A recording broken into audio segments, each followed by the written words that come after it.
West ইন্ডিজকে 5 উইকেটে হারিয়ে সেমিফাইনালে চলে গেছে ভারত। বিদায় নিল ওয়েস্ট ইন্ডিজরা। সঞ্জু স্যামসনের 50 বলে 97 রানের হারনামানা ইনিংস অর্থাৎ মহাকাব্যিক ইনিংসে সেমির টিকিট কেটেছে টিম ইন্ডিয়া। সেমিতে ভারতের প্রতিপক্ষ টিম ইংল্যান্ড। আইসিসি টি-20 বিশ্বকাপের সুপার 8-এর শেষ ম্যাচে অলিখিত কোয়ার্টার ফাইনালে ওয়েস্ট ইন্ডিজকে 5 উইকেটে হারিয়েছে। ফলস্বরূপ তারা চলে গিয়েছে সেমিফাইনালে এবং বিদায় নিয়েছে ওয়েস্ট ইন্ডিজ।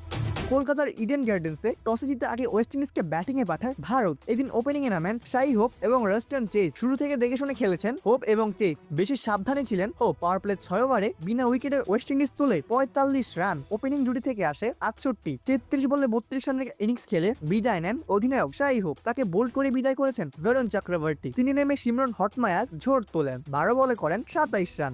12 বলে 27 রানের ক্যামিও ইনিংস খেলে দলের 102 রানের মাঝাতেই বিদায় নিয়েছেন সিমরন হিটমায়ার। 1 ওভারে 7 করে ফিরিয়েছেন রাস্টন চেজও। 25 বলে 40 রান করেন রাস্টন চেজ। দুজনকেই ফিরিয়েছেন জসপ্রীত বুমরা। 2 সেট ব্যাটারকে হারিয়ে রানের গতি কিছুটা কমে যায় ওয়েস্ট ইন্ডিজের। শেরফান রাদারফোর্ডে 9 বলে করেন 14 রান। এরপর ঝড় তোলেন রাবম্যান পাওয়েল এবং জেসন হোল্ডার। ধুমধারাক্কা ব্যাটিং এ ভারতের বোলার তুলনা করেছেন এই দুজন। সময়ের সাথে সাথে বেড়েছে রানের গতি। উইকেটের চারপাশে দারুণ সব শট খেলে রান বের করেছেন পাওয়েল এবং হোল্ডার। ভারতের বোলারদের কচুকাটা করে বোর্ডে রান তুলেছেন ওয়েস্ট ইন্ডিজের ব্যাটাররা। আগ্রাসী ম্যাচে চালিয়েছেন ধুমধারাক্কার ব্যাটিং। দলের রানে চলে যান 200-র কাছাকাছি। নির্ধারিত 20 ওভারে খেলা শেষে 4 উইকেট হারিয়ে 195 রানের সংগ্রহ দাঁড় করায় ওয়েস্ট ইন্ডিজ। 19 বলে 34 রান করে টিকেছিলেন পাওয়েল। 22 বলে 37 রানের ইনিংস খেলে অপরাজিত ছিলেন হোল্ডার। দুজনে মিলে পঞ্চম উইকেট জুটিতে যোগ করেছেন 76 রান মাত্র। ভারতের হয়ে 2টি করে উইকেট নিয়েছেন জসপ্রীত বুমরা, 1টি উইকেট নেন হার্দিক পান্ডিয়া এবং বরুণ চক্রবর্তী।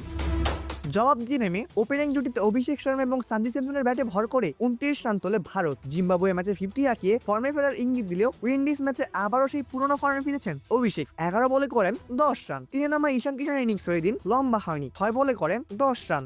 ঈশান যখন আউট হন তখন দলের রান ছিল 41। টিকে থাকা opener Sanju Samson power play ক্যাচে লাগানোর চেষ্টা করেছেন। 6 ওভারে জোড়া উইকেট হারিয়ে ভারত তোলে 53 রান। 4 নেমে স্যামসনের সাথে যোগ দেন অধিনায়ক সূর্যকুমার যাদব। স্যামসন এক প্রান্ত ধরে খেলেছেন। ধুমধারাক্কা ব্যাটিং এ দলের রান বাড়িয়েছেন। সুযোগ বুঝে বেট করেছেন, কিছু বাউন্ডারিও ছুঁয়ে ফেলেন 50 মাত্র 26 বলে। 16 বলে 8 রান করে অধিনায়ক সূর্যকুমার যাদব বিদায় নিয়েছেন। 5-এ নামেন তিলক ভার্মা। স্যামসনের সাথে জুটি ভেদে আগ্রাসী ব্যাটিং চালিয়েছেন তিলক। ভারতে ছুটতে থাকে লক্ষ্যের দিকে। দারুণ খেলতে থাকা তিলক থেমেছেন 141 রানের মাথায় দলের। 15 বলে তিনি করেন 27 রান। স্যামসন টিকেছিলেন। 6 নেমে তার সাথে যোগ দিয়েছেন হার্দিক পান্ডিয়া। শেষ দিকে স্যামসন হার্দিকের ব্যাটে এগিয়েছে ভারতের ইনিংস। জয়ের সম্ভাবনা ভালোভাবেই টিকেছিল ভারতের। শেষ 2 ওভারে ভারতের দরকার ছিল 17 রান। 19তম ওভারে 14 বলে 17 রান করা হার্দিক পান্ডিয়াকে ফেরান শামার জোসেফ। তবে শিভাম দুবে এবং স্যামসন মিলে নিয়ে ফেলেন 10 রান। শেষ ওভারে দরকার ছিল মাত্র 7 রান। বোলিং এ আছেন রোমারিও শেফার্ড। প্রথম বলে উড়িয়ে ছক্কা হাঁকান সঞ্জু স্যামসন। 5 বলে দরকার মাত্র আর 1 রান। জেতা প্রায় সেখানেই হয়ে যায়। পরের বলে জিতেছে ভারত। 4 বল হাতে রেখে 5 উইকেটে জয়লাভ করেছে টিম ইন্ডিয়া।